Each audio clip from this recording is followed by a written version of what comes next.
நாம் எடுத்துக்கொள்ளக்கூடிய டாபிக் தாவரத்தில் காணப்படும் நிரந்தர திசு. ஆக்குத்திசுவிலிருந்து தோன்றி வேறுபாடடைந்து, ஆங்கிலத்தில் டிஃப்ரென்சியேஷன் அப்படின்னு சொல்லுவோம், வேறுபாடுகள் அடைந்து நிரந்தர திசுவாக தோற்றமளிக்கும் பர்மனன்ட் டிஷ்யூ அப்படின்னு சொல்லுவோம் ஆங்கிலத்தில். இந்த நிரந்தர திசுக்களின் முக்கியமான பண்புகள் என்ன அப்படின்னு பார்த்தா, இவை முதிர் திசுவாக இருக்கும். முதிர்னா மெச்சூர், வேறுபாடு அடைந்து முதிர் திசுவாக இருக்கும். முதிர் செல்களால் தோன்றும் திசுவாக இருக்கும். இந்த முதிர் திசு அப்படின்னா என்னன்னா, நிலையான அமைப்புடைய செல்களாக இருக்கும். அண்ட் நிலையான செயல்திறனுடைய செல்களாக இருக்கும். ஸோ 2 முக்கியமான பண்புகள் இருக்குது. நிரந்தர அமைப்பு, நிலையான அமைப்பு இருக்கும், நிலையான செயல்திறன் இருக்கும். முதிர் திசுக்களை நாம் நிரந்தர திசு அப்படின்னு நம்ம சொல்லலாம். இன்னொரு முக்கியமான பண்பு என்னன்னு பார்த்திங்கன்னா, உயிர் உள்ள செல்களால் ஆனவையாக இருக்கும் அல்லது உயிரற்ற செல்களால் ஆன திசுவாக இருக்கும். அது நிரந்தர திசுக்கள் உயிருள்ள செல்களால் ஆனவையாகவும் இருக்கலாம், இல்லை என்றால் உயிரற்ற செல்களால் கூட அவையை உருவாக்கப்படலாம். 3வது முக்கியமான பண்பு என்னன்னா, இவைகள் ஆக்குத்திசுவிலிருந்து உருவாகி இருக்கும், தோன்றி இருக்கும், ஆனால் பகுப்படையும் தன்மையை இழந்துவிடும். அதனால் நிரந்தர திசுக்களாகிவிடும். ஓகே, ஸோ இது 3ம் நமக்கு நிரந்தர திசு அப்படின்னா என்ன அப்படின்னு ஒரு கேள்வி இருக்கும்போது, இந்த 3 பண்புகளும் சேர்ந்தது தான் நிரந்தர திசு எனலாம். ஓகே, ஸோ இதில் உங்களுக்கு இன்னொரு முக்கியமான பண்பு என்ன அப்படின்னு பார்த்தீங்கன்னா, முதன்மை நிரந்தர திசு அப்படின்னு இருக்குது, 2ஆம் நிரந்தர திசு அப்படின்னு இருக்குது.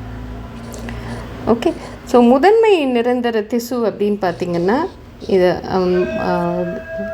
நுனியாக்கு திசுவிலிருந்து உருவாகும். நுனியாக்கு திசுவிலிருந்து உருவாகும் திசு நிரந்தர திசுவுக்கு முதன்மை நிரந்தர திசுன்னு இருக்கும். நுனியாக்கு திசு மற்றும் இடையாக்கு திசு. ஓகே, நுனியாக்கு திசு மற்றும் இடையாக்கு திசுவிலிருந்து தோன்றும் திசுவிற்கு முதன்மை நிரந்தர திசு அப்படின்னு சொல்லலாம். 2ஆம் நிரந்தர திசு எந்த ஆக்கு திசுவிலிருந்து தோன்றுகிறது அப்படின்னா, பக்கவாட்டு ஆக்கு திசு, லேட்ரல் மெரிஸ்டம்னு சொல்லுவோம் ஆங்கிலத்தில். ஸோ பக்கவாட்டு ஆக்கு திசுவிலிருந்து தோன்றும் நிரந்தர திசுவிற்கு நாம் 2ஆம் நிரந்தர திசு அப்படின்னு சொல்லலாம். ஸோ நிரந்தர திசுவை பற்றி ஒரு இன்ட்ரொடக்ஷன் மாதிரி நம்ம பார்த்தாச்சு. இப்போ பின்னாடி வர்ற இதில் நம்ம நிரந்தர திசுக்கள் எவ்வளவு இருக்குது, அதன் வகைகள் நம்ம பார்ப்போம். ஸோ நிரந்தர திசு அப்படின்னு பார்த்திங்கன்னா 3 வகை இருக்குது. எளிய நிரந்தர திசு, கூட்டு நிரந்தர திசு, சுரக்கும் நிரந்தர திசு. Simple permanent, complex permanent, secretary tissue அப்படின்னு ஆங்கிலத்தில் சொல்லுவோம். எளிய நிரந்தர திசு, கூட்டு நிரந்தர திசு, சுரக்கும் நிரந்தர திசு. ஸோ முறையே நாம் இதனுடைய பண்புகள்லாம் பார்க்கலாம், இதனுடைய செயல்பாடுகளெல்லாம் நம்ம பார்க்கலாம். இப்போ நம்ம முதல்ல பார்க்க வேண்டியது எளிய நிரந்தர திசு. ஸோ எளிய நிரந்தர திசுவை பற்றி நாம் இப்போ பார்க்கலாம். இது ஒரே பண்புடையது. ஓகே, ஒரே மாதிரியான செல்கள், ஒரே செயல் திறனுடைய செல்கள். இதுதான் முக்கியமான இது. எளிய நிரந்தர திசுவிற்கு ஒரே மாதிரியான அமைப்புடைய செல்களால் ஆனது, ஒரே செயலை செய்யக்கூடிய திசு. எல்லா செல்களும் சேர்ந்து ஒரே செயலை செய்யும். ஓகே, ஸோ இவைகளில் நம்ம வந்து 3 வகை இருக்குது. எளிய நிரந்தர திசுவிலேயே 3 வகை இருக்குது. Parenchyma, collenchyma, ஸ்க்ளீரன்கைமா. ஓகே, எளிய நிரந்தர திசுவிலேயே வந்து 3 வகை இருக்குது. Parenchyma, collenchyma, ஸ்க்ளீரன்கைமா.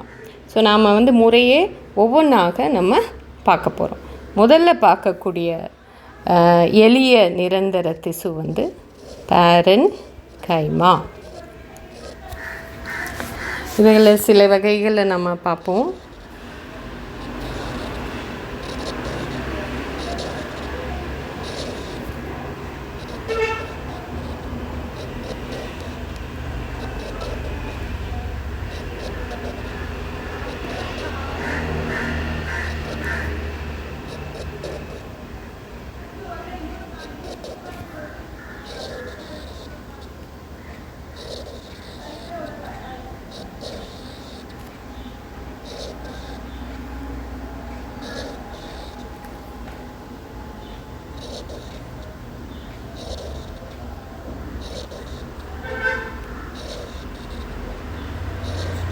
ஓகே, இந்த படங்கள்லேயே நம்ம பார்க்கும்போது தெரியுது ஒரே மாதிரியான செல்களானவை.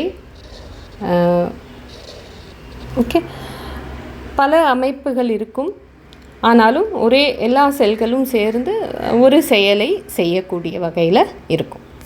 ஸோ பேரன்கைமா வந்து முக்கியமான பண்புகள் என்னன்னு பார்த்திங்கன்னா, தாவரத்தின் அனைத்து பாகங்களிலும்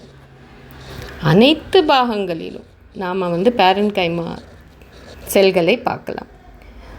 ஓகே, இதுதான் முக்கியமான பண்பு. வேராக இருக்கட்டும், தண்டாக இருக்கட்டும், இலையாக இருக்கட்டும், மலராக இருக்கட்டும், மொட்டாக இருக்கட்டும், மலரின் பாகங்களாக இருக்கட்டும், கனியாக இருக்கட்டும், எல்லா பாகங்களிலும் பேரன்கைமா செல்கள் காணப்படுகின்றன. இதில் வந்து இன்னொரு முக்கியமான பண்பு என்னன்னு பார்த்திங்கன்னா, ஐசோடயமெட்ரிக் எனப்படும் ஒரே விட்டமுடைய ஐசோடயமெட்ரிக்.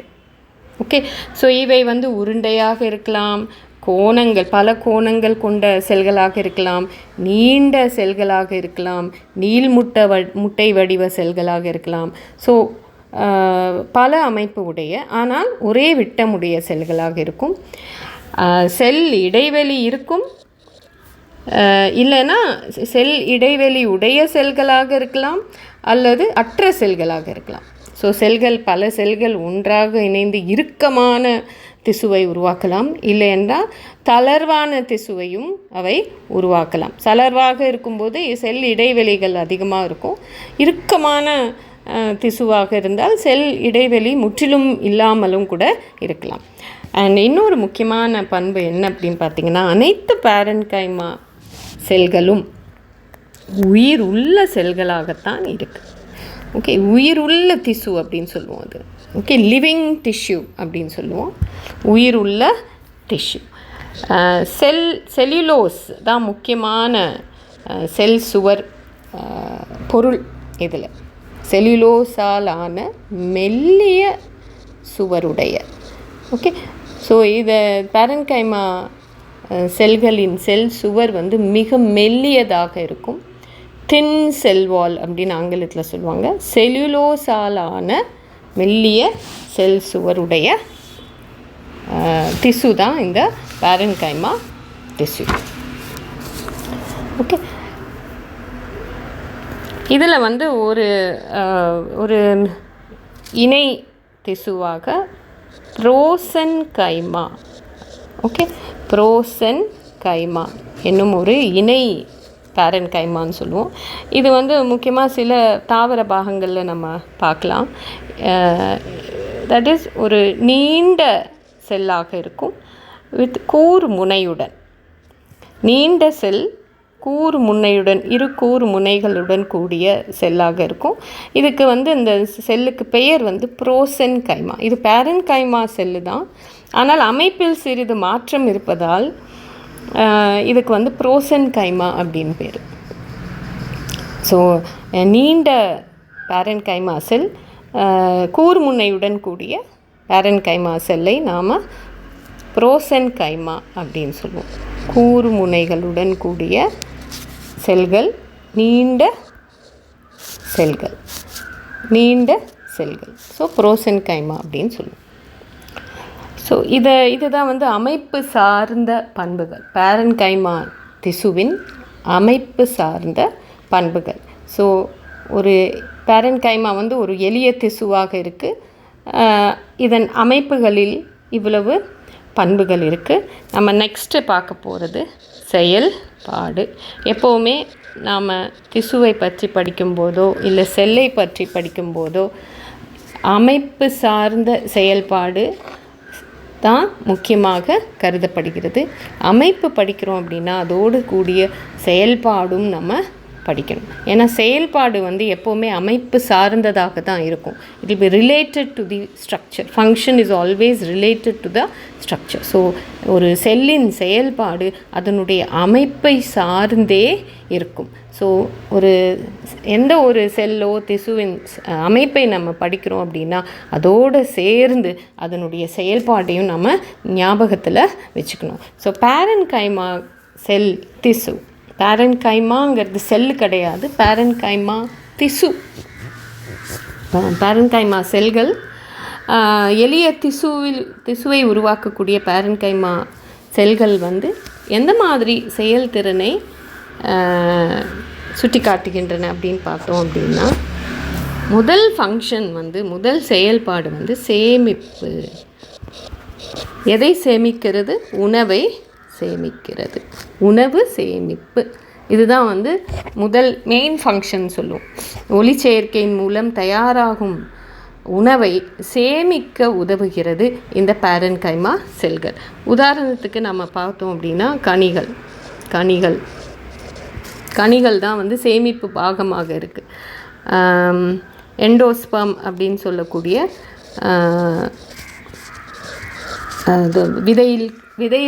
விதைக்குள் இருக்கக்கூடிய ஊட்டச்சத்து மிகுந்த ஒரு பாகம், வளரும் கருமுளைக்கு ஊட்டத்தை தரக்கூடிய பாகம் தான் எண்டோஸ்பம் சொல்லக்கூடியது. ஸோ இதெல்லாம் வந்து பேரன்கைமா செல்கள் நிறைந்ததாக இருக்கும்.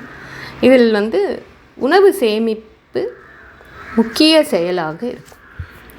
ஸோ ஒரு பர்டிகுலர் தாவரம் இருக்குது, ஒப்பன்ஷியா அப்படின்னு சொல்லக்கூடிய, காட்டுக்கள்ளின்னு சொல்லுவோம், முட்கள்ளி அப்படின்னு சொல்லுவோம். இது வந்து கள்ளிச்செடிகள்னு சொல்லுவோம். இதை தண்டு பார்த்திங்கன்னா சதைப்பற்றுடன் கூடியதாக இருக்கும். ஓகே, சதைப்பற்றுடன் கூடிய தண்டா இல்லைன்னா சதைப்பற்றுடன் கூடிய இலைகள், தட் இஸ் வரநில தாவரம், வறண்ட தாவரங்கள்னு சொல்லுவோம் இல்லையா. தட் இஸ் முட்கள்ளிகள், சப்பாத்தி கள்ளி, அந்த மாதிரியான அந்த பாலைவனத்தில் அந்த வறண்ட நிலையில் வளரும் தாவரங்களில் பார்த்திங்கன்னா அந்த தண்டு பகுதி, இலைப்பகுதி இதெல்லாம் வந்து சதைப்பற்றுடன் கூடியதாக இருக்கும். இது எதனால் அப்படின்னா இதில் பேரன்கைமா செல்கள் நிறைந்திருக்கும். அதில் நீரை சேமிக்கும் பேரன்கைமா செல்கள் இருக்கும். நீரை முக்கியமான ஒரு சேமிப்பு பொருளாக கொண்டதாக இருக்கும். ஓகே, ஸோ அது ஒரு முக்கியமான பண்பு. ஸோ உணவு சேமிப்பு, நீர் சேமிப்பு. சில திசுக்களில் பார்த்திங்கன்னா, சில தாவர பாகங்களில் பார்த்திங்கன்னா சில சுரக்கும் வெளிச்சுரப்பு எக்ஸ்க்ரீட்டரி சப்ஸ்டன்ஸ்ன்னு சொல்லுவோம். வெளிச்சுரப்பு பொருட்கள் அப்படின்னு சொல்லுவோம். எர்காஸ்டிக், ஆங்கிலத்தில் வந்து எர்காஸ்டிக் பொருட்கள் அப்படின்னு இதுக்கு பேர். வெளிச்சுரப்பு, ஒரு செல்லிலிருந்து வெளியே சுரக்கப்படும் பொருட்கள் ergastic. So they store secretary substances. So சேமிப்பு, எர்காஸ்டிக் பொருட்களை சேமிக்கும் ஒரு பகுதியாக இருக்குது இந்த பேரன். ஸோ இந்த எர்காஸ்டிக் பொருட்கள்னு பார்த்திங்கன்னா டேனின் அப்படிங்கிற ஒரு பொருள் இருக்குது.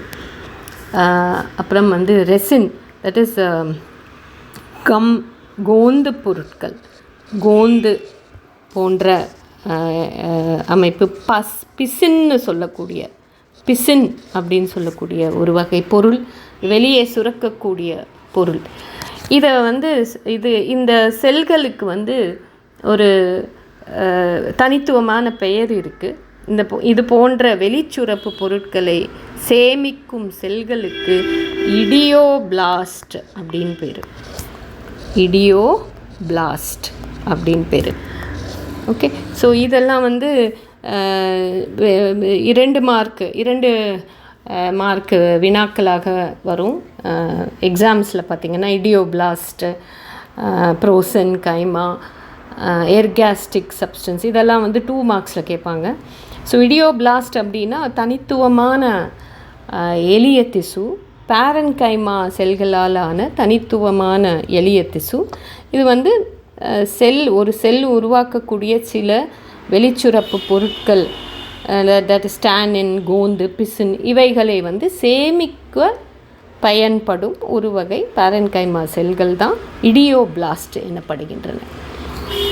இன்னொரு முக்கியமான செயல்திறன் வந்து பேரன்கைமாவில் என்னன்னு பார்த்தோம்னா, நீர்நிலைகளில் வாழும் தாவரங்கள் இல்லையா, நீர்நிலை தாவரங்கள்னு சொல்லுவோம், ஹைட்ரோஃபைட் அப்படின்னு சொல்லுவோம், நீர்நிலை தாவரம்னு சொல்லுவோம். இந்த தாவரங்கள் வந்து ஃபார் எக்ஸாம்பிள் தாமரை இல்லைன்னா அல்லி தாவரம், ஹைட்ரில்லா போன்ற தாவரங்கள் வந்து நீரில் மிதக்கும் தன்மையை, பாயன்சின்னு ஆங்கிலத்தில் சொல்லுவோம், மிதக்கும் தன்மையை வந்து எதனால் தோன்றுகிறது அப்படின்னா, மிக அதிக செல் இடைவெளி உடைய பேரன்கைமா செல்களால் ஆனவையாக இருக்கும். அதனுடைய தண்டோ இல்லை அதனுடைய இலையோ பார்த்திங்கன்னா அந்த மிதவை தாவரம்னு சொல்லுவோம். மிதவை தாவரங்கள், ஹைட்ரோஃபைட் மிதவை தாவரங்கள் வந்து எதனால் மிதக்கின்றன அப்படின்னா, அவைகளின் உள்ளமைப்பில் பார்த்திங்கன்னா பெரும்பாலான திசு வந்து இந்த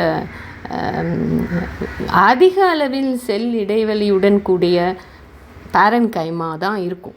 அதனுடைய உள்ளமைப்பில் பார்த்திங்கன்னா இந்த மாதிரியான அதிக செல் இடைவெளியுடைய பேரன்கைமா செல்களுக்கு ஒரு தனித்துவமான பெயர் இருக்குது, ஏரன்கைமா.